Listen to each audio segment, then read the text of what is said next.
Mixtape Radio. Welcome to Mixtape Radio. I'm Mike Shea, and we're back for another week with something a little bit different for you on today's show. This show is brought to you by Cinescape Media. You can learn more about this show and all other shows and everything else going on over there by going to their website at cinescape.media. Now, let me break down how this show is going to be different from the past. This week, instead of musicians and bands, we're going to be checking out some awesome stand-up comedy albums from rising comedy stars. But enough talking for now.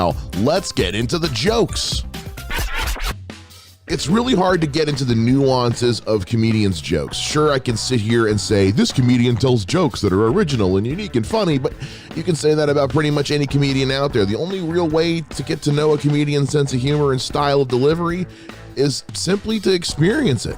So this week I won't be doing as much describing of what you're going to hear and more just introducing them to you so you can enjoy the bits for yourself. Now, this first comedian is a fellow from Los Angeles named Dave Anthony. He's been making people laugh since the 90s. He got his start in San Francisco, then headed east to New York, and then back west to Los Angeles, where he's been ever since. Here's a bit from his album, Shame Chamber.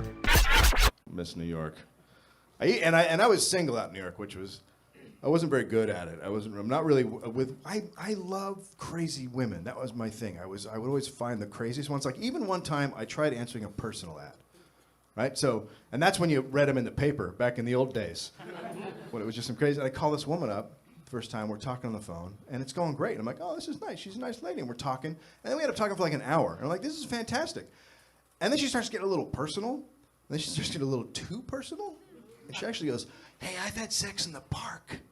And I've had sex in the subway. And I've had sex in Grand Central Station. Ask me anything. Ask me anything you want. Are you homeless?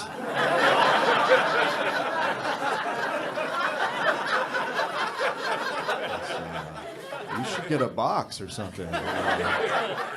Maybe an umbrella.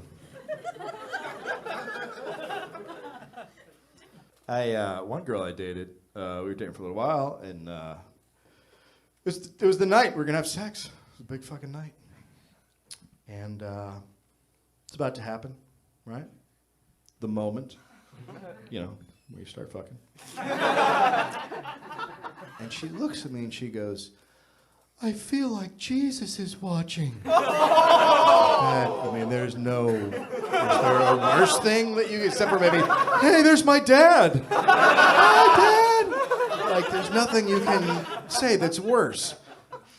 It's like, well, my dick is in my body now, so like I didn't lose a hard on. Like my dick is gone. Like it's gone. And what kind of Jesus is that? What kind of crazy, creepy Jesus do you have? Just up there in heaven watching people fuck like a six-pack and pork rinds. Come on! Slap her ass for Jesus! Jesus only wants us to do it from behind. Okay, whatever. He's your Jesus. That was Dave Anthony with some jokes from his album Shame Chamber, which you can pick up at the link in the description. Now, our next comedian is a guy by the name of Jeff Zimmerman, and if there's one word that can describe this guy, it's professional. His website bio is thorough and well-written and reads almost like a resume for a big corporate job. The guy takes this shit seriously, and he damn well should because he's very good at it. Here's a bit from his album, Why You Should Be Happy. I cook a lot. I don't mind telling you that I am excellent at it, too. You should be so lucky. But I make this broccoli salad with like sesame and garlic and olive oil and just the right amount of crushed red pepper that is to die for. And it doesn't matter how big the vessel is that I put out at a party. I could put out a kiddie pool full of this stuff and it's gonna be gone by the end of the party, right? My 6-year-old nephew, typically a very anti-broccoli demographic. He's just cookie monsters and stuff. So I'm Googling around to figure out how can I make this recipe even better. It turns out it's not possible, but you gotta try, right? You strive for perfection, but it turns out you've already achieved it. And so I gotta tell you, we gotta stop using the language of addiction to describe stuff we just like a whole lot. I saw so many health and wellness blogs with a similar recipe that referred to it as broccoli crack salad. I mean, it's hateful, right?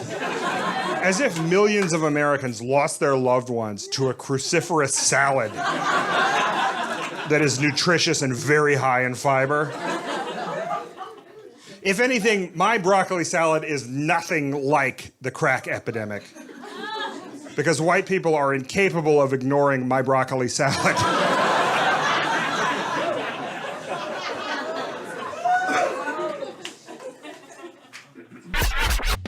That was Jeff Zimmerman with some jokes from his album, Why You Should Be Happy. Check it out at the link in the description. Now, all of the tracks featured on today's show were purchased legally through Bandcamp, but we also love it when you get music sent to us by you guys. So if you'd like to have your music shared on this show, just send an email to mixtaperadiopod@gmail.com. Tell me your name, a little about your style, where your stuff can be found online, and most important of all, a song or a track you'd like to have played. If you don't send me music, this whole thing falls apart. We answer every email that we get, and we check that mailbox daily, so don't waste any time. Send us your music to mixtaperadiopod@gmail.com. Now, this next comedian on our list is a hilarious dude from Portland named Nathan Brannon. He's gotten to open for major talents like Dave Chappelle, Maria Bamford, and even Damon Wayans. And he was named Portland's funniest person in 2012. Let's laugh at some of Nathan's jokes from his album, Because. I love my son, man. Like, he's so great. He loves his own son. That's amazing. Just don't see that these days. But it's nuts, man.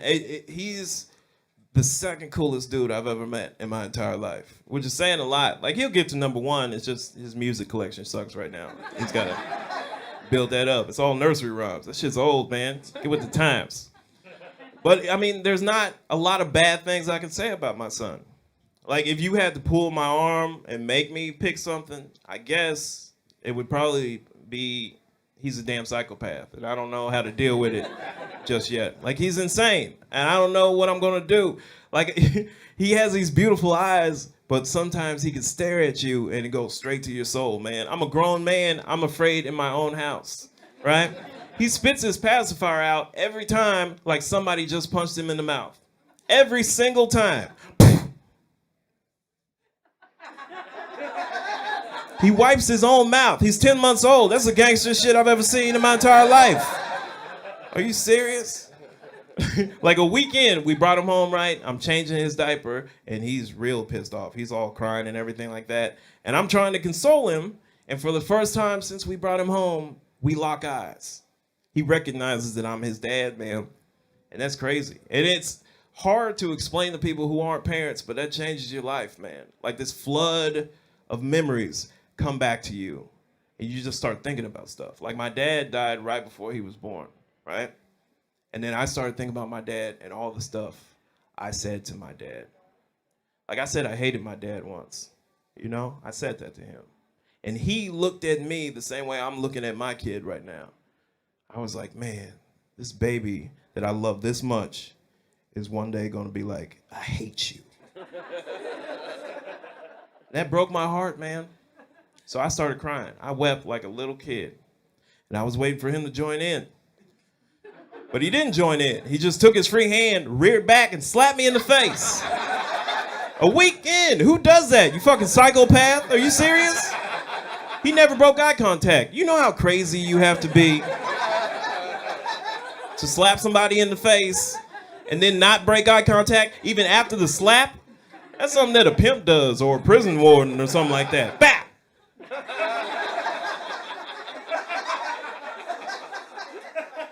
How am I supposed to raise somebody like that? The only reason I'm doing a good job now is because I'm bigger than him. I outweigh him. That's it. I don't know what I'm going to do when he's bigger than me, man. I have no idea. Like, I know it's a terrible thing to shake a baby, right? You should never, ever shake a baby. I get that. But what about showing that baby video of other babies getting shook?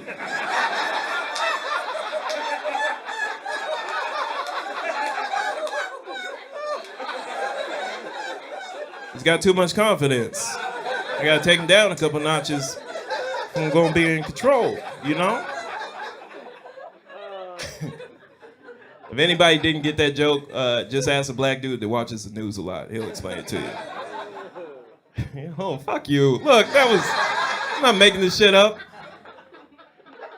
Man, you are not gonna like this next joke then. That was Nathan Brandon off his album Because. Pick up a copy at the link in the description. Now, if you'd like to stay up to date with this show, get more involved, be a part of the team, as it were, you can follow us on social media. Mixtape Radio Pod is on Facebook, Twitter, and Instagram using the handle Mixtape Radio Pod. Follow along so you can let us know what you liked, what you didn't like, and even send us some music for the show. Now, coming up next on the Mixtape Radio comedy stage is a funny lady by the name of Emily Heller. She's another comic from the Los Angeles area, and when it comes to marketing, she's got a very uniquely funny way of doing it. But don't just take my word for it. Let Emily tell you herself off her album, Pasta. I did bring all of you a present for being here tonight, to thank you for coming to the show, just because I'm generous. It's not anything big. It's just a little card that goes in your wallet so that, like, if you lose it and someone finds it or they stole it or whatever, they see the card, they know you're a fan, they maybe get it back to you faster. So on the front of it, it just says, "Attention please, this wallet belongs to a fan of comedian Emily Heller. If you stole it or found it, please return it immediately because its owner has very good taste in comedy and has therefore earned your decency. The owner is probably very sad that this card in particular is missing, as it is a memento of the night that their dream, seeing Emily Heller perform live, came true." And then there's like a place for you to write your email or whatever. And then on the back, like just in case, it just says, "If you are unable to return this wallet to its owner, please honor the wishes of this wallet's owner, as implied by their possession of this card, and check out the comedy of Emily Heller online. Use the money enclosed to buy her album, Good for Her, on Kill Rock Stars, and any other merchandise that may have become available since the printing of this card." And then it has like my website and stuff. So that's free for everyone who's here. If you're listening to the album, get your ass to a show. Because these are real. This is not a joke. I have 1,000 of them.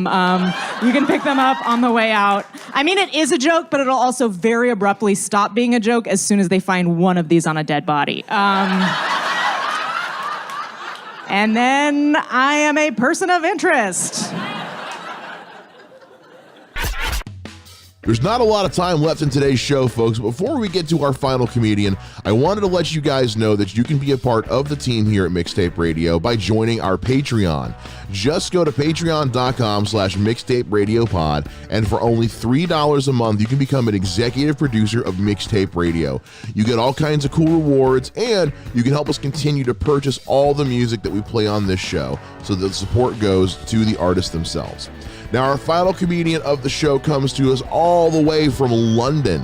He's a funny guy by the name of Stuart Goldsmith. He's also the host of the Comedian's Comedian podcast, and he's even appeared on Conan O'Brien. So let's round out today's show with a bit from his album, Compared to What? I think everybody is a very different person on the outside, aren't we? We've all got a secret internal self, and we've got a version of ourselves that we project to the world. Obviously, you'd have to do that, or you'd go mad. You only need to look as far as a biker, like a proper hardcore motorcycle legend, clad in leather, facial tattoo, big billowing beard, caning it down the motorway at 90 miles an hour on his Harley. No matter how tough he looks, we know, don't we, that in his head he's thinking, wee. You have to be. Why else would you put up with the danger of riding a motorbike if you didn't bloody love it like a toddler? And it is, I can see some of you frowning, it is dangerous. If you invented the motorbike today, you would not get it made legal. If you went to the DVLA and said, right, what it is, new invention, it's like a car, except it only has 2 wheels, and you go on the outside. Bit dangerous, isn't it? No, it's fine, because you go twice as fast as everyone else. Well, presumably on a special track. No, you just fuck about in and out of traffic. Just freestyle, do what you want. Do you know, I don't think motorcyclists realise the extent to which everyone else on the road is desperately trying to keep them alive. When I see one in my rear view mirror, I don't think, cool guy. I'm too busy thinking, I'm not going to prison for you.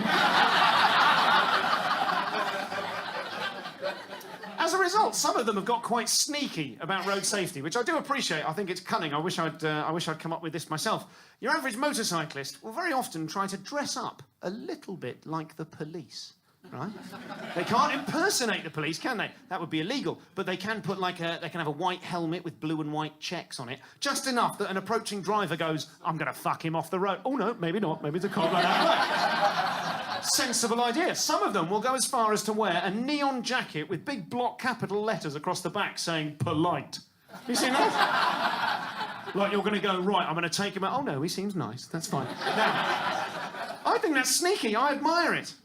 But every time I see that, and obviously I don't want anyone to be involved in any sort of an accident, every time I see one of those, I cannot help but fantasize about arriving at the scene of a motorbike pile-up, driving a van that looks like an ambulance. I'm sorry, look, I'm a parrot medic. I'm a paramedic. I only do exotic birds. If you've broken your wing, I could fix your wing. No, I'm sorry, that's all I can do. Have some seed. Have some seed. Sorry.